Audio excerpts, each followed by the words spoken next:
Alright guys, I'm going to give you a rundown on the old valves on a hot water system.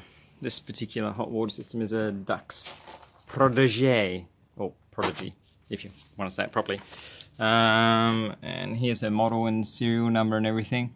And I guess the biggest information for everyone is this is a 2012, so I'd expect this system to last until sort of 2022, around there.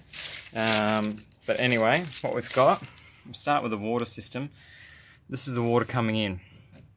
This is your main water isolation valve. Now this has been in the sun a bit, so it's degraded, but it should be a blue colour, or it could possibly be green, or it could be like a little black sort of a knob.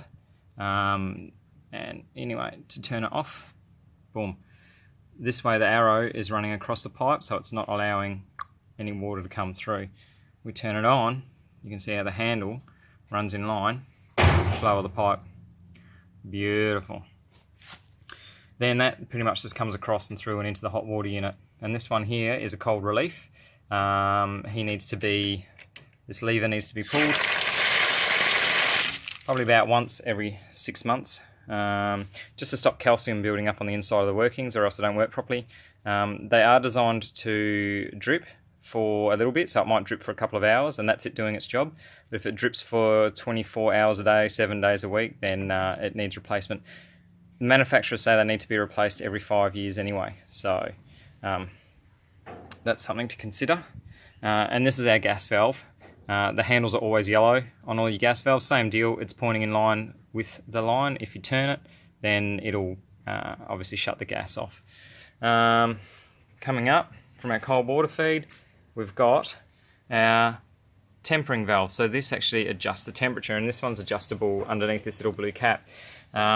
This is so that it only pumps out, this hot water system only pumps out a maximum of 50 degrees, and it doesn't burn children, the elderly, or drunk people.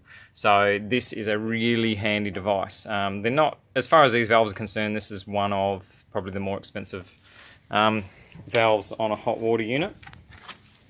And they're also a requirement on all new hot water systems being installed. Yeah, following that up, that's just our hot coming out of our hot pipe. And then on our gas system, so from our gas valve, we've got that. We come through here now. This one's just on pilot at the moment, so I'm going to turn it up. Oh, listen to that fire up, that's great. I'm going to turn it up to about 6. And this is a Eurosit valve. When they go, I think they're about $200 or so. But anyway, so they're an expensive little doobie. But that controls all of your gas pressures, pilot lights, igniting the system, the whole lot. So they're kind of cool as well. The reason I've set it on 6 is to keep the water inside the tank at 60 degrees or higher, to kill off all the bacteria inside there so that no one gets sick.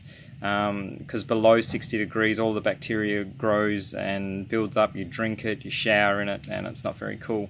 That's why the water in the tank is at 60 degrees, and then the tempering valve, that drops the temperature back down to 50 degrees so that no one gets burnt, which is cool. And then the only other valve we've got is the hot relief, and this works in the same way as the cold relief. So we pull that sucker, probably once every 6 months, replace every 5 years.